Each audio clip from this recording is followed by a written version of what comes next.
एक समय की बात है। एक राज्य था। उस राज्य के राजा के पास केवल एक पैर और एक आंख थी, लेकिन वे बहुत बुद्धिमान और दयालु थे। उनकी दया और समझदारी के कारण राज्य के सभी लोग खुशहाल और स्वस्थ जीवन जी रहे थे। एक दिन राजा महल के गलियारे में टहल रहे थे। उन्होंने अपने पूर्वजों के चित्र देखे जो दीवारों पर टंगे हुए थे। उन्होंने सोचा, एक दिन मेरे बच्चे भी इसी गलियारे से गुजरेंगे और इन चित्रों को देखकर अपने पूर्वजों को याद करेंगे। लेकिन राजा का खुद का कोई चित्र नहीं था। अपने शारीरिक दोषों के कारण वे सोच रहे थे कि उनका चित्र सुंदर नहीं बनेगा। इसीलिए उन्होंने अपने राज्य और अन्य राज्यों से कई प्रसिद्ध चित्रकारों को दरबार में बुलाया।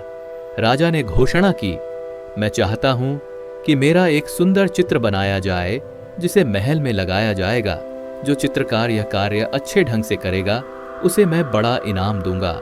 सभी चित्रकार सोच में पड़ गए कि राजा के पास केवल एक पैर और एक आंख है, तो उनका सुंदर चित्र कैसे बनाया जा सकता है। अगर चित्र सुंदर नहीं बना तो राजा नाराज हो जाएंगे और उन्हें सजा भी मिल सकती है। इसलिए एक एक करके सभी चित्रकार बहाने बनाकर मना करने लगे। तभी एक चित्रकार आगे आया और बोला, महाराज, मैं आपका एक बहुत सुंदर चित्र बनाऊंगा जो आपको अवश्य पसंद आएगा। यह सुनकर राजा बहुत खुश हुए और बाकी चित्रकार आश्चर्यचकित रह गए। राजा ने उसे अनुमति दी और चित्रकार ने चित्र बनाना शुरू किया। उसने बड़े ध्यान से चित्र में रंग भरे। बहुत समय बाद उसने कहा कि चित्र तैयार है। दरबार के सभी लोग और अन्य चित्रकार सोचने लगे कि यह चित्र कैसे सुंदर बन सकता है। अगर राजा को पसंद नहीं आया तो क्या होगा। पर जब चित्र प्रस्तुत किया गया तो सभी दंग रह गए, खुद राजा भी।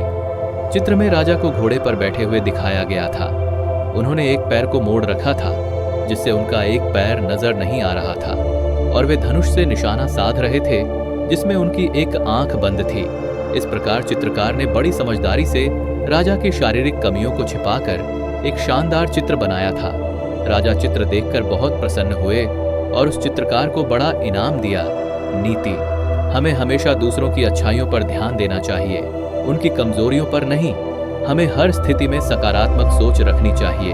अगर हम नकारात्मक परिस्थिति में भी सकारात्मक ढंग से सोचेंगे तो हम हर समस्या का समाधान आसानी से ढूंढ लेंगे।